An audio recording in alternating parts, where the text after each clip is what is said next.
ఏపీలో కరోనా విజృంభణతో సర్కార్ అలర్ట్ అయింది. విజయవాడ ప్రభుత్వ జనరల్ హాస్పిటల్లో 15 బెడ్లతో ఐసీయూ స్పెషల్ వార్డ్ ని, సీరియస్ కేసులు వస్తే వెంటనే స్పందించేలా 21 బెడ్లతో మరొక వార్డ్ ని సిద్ధం చేసింది. గత అనుభవాల దృష్ట్యా కోవిడ్ టెస్టుల కోసం ర్యాపిడ్ కిట్స్, ఆర్టీపీసీఆర్ కిట్స్ ని అధికారులు సిద్ధం చేశారు. ఎవరికైనా కోవిడ్ లక్షణాలు కనిపిస్తే భయాందోళనలకి గురి కావద్దని, వెంటనే జీజీహెచ్ కి రావాలని సూచిస్తున్నారు. ఇదే అంశానికి సంబంధించి మరింత సమాచారాన్ని మా ప్రతినిధి రామ్ అందిస్తారు. ఏపీలో పలు జిల్లాల్లో కోవిడ్ కేసులు రావడంతో మొత్తం ఇప్పటికే 12 కేసులు నమోదైనట్టుగా కూడా తెలుస్తుంది. దానికి సంబంధించి విజయవాడ జీజీహెచ్లో ఏదైతే కోవిడ్కి సంబంధించి వార్డును కూడా ఏర్పాటు చేశారు. ఒక ఐసీయూ వార్డుని సిద్ధం చేసినటువంటి పరిస్థితి ఉన్నారు. ప్రస్తుతం మనతో పాటు జీజీహెచ్ సూపరింటెండెంట్ రఘునందన్ రావు ఉన్నారు. ఆయనతో మాట్లాడదాం. సార్ చెప్పండి, ఎన్ని బెడ్లు అరేంజ్ చేశారు? అంటే ప్రొయాక్టివ్గా, అంటే రేపు ఏదైనా వచ్చినా వెంటనే రియాక్ట్ అయ్యేలాగా మీరు చేసిన ఏర్పాట్లు ఏంటి? నమస్కారం అండి.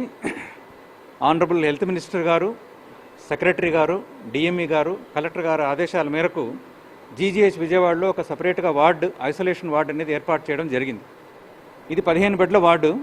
సో ఎటువంటి పేషెంట్ వచ్చినా, డౌట్ఫుల్ కానీ సస్పెక్టెడ్ కోవిడ్ కేసు ఏదొచ్చినా కూడా ఇక్కడ డయాగ్నోసిస్కు, రిసెప్షన్కు, రిసస్టేషన్కు, ట్రీట్మెంట్కు అన్ని రకాల సదుపాయాలు చేయడం జరిగింది.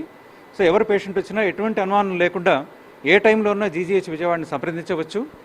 ఏ రకమైన లక్షణాలు కనిపించినా, ఎస్పెషలీ దగ్గు, జలుబు, ఆయాసం, జ్వరం, సో ఇటువంటివి ఊపిరితిత్తులకు సంబంధించిన ఏ లక్షణాలు కనబడినా, లేదు కోవిడ్ ఉందని ఎవరికైనా డౌట్ వచ్చినా ఇమీడియట్గా మా హాస్పిటల్ని సంప్రదించి తగు పరీక్షలు చేయించుకుని ట్రీట్మెంట్ చేసే అన్ని ఫెసిలిటీస్ మేము రెడీ చేసి పెట్టామండి. అంటే సార్, సహజంగా వచ్చినప్పుడు వాళ్ళకి పల్మనోకి సంబంధించి ఇష్యూస్ ఎక్కువ ఉంటాయి.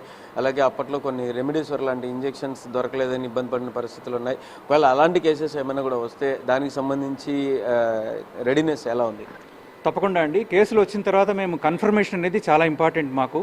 సో వాటికి సంబంధించిన టెస్టులు, ఆర్టీపీసీఆర్ కిట్స్ కానీ, తర్వాత ర్యాట్ కిట్స్ అంటాం, ర్యాపిడ్ యాంటిజెన్ టెస్ట్ కిట్స్ కానీ ప్రొక్యూర్ చేసుకుంటున్నాము.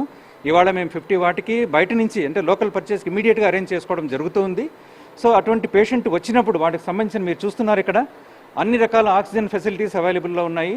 Not only liquid medical oxygen concentrators కూడా రెడీగా పెట్టడం జరుగుతుంది.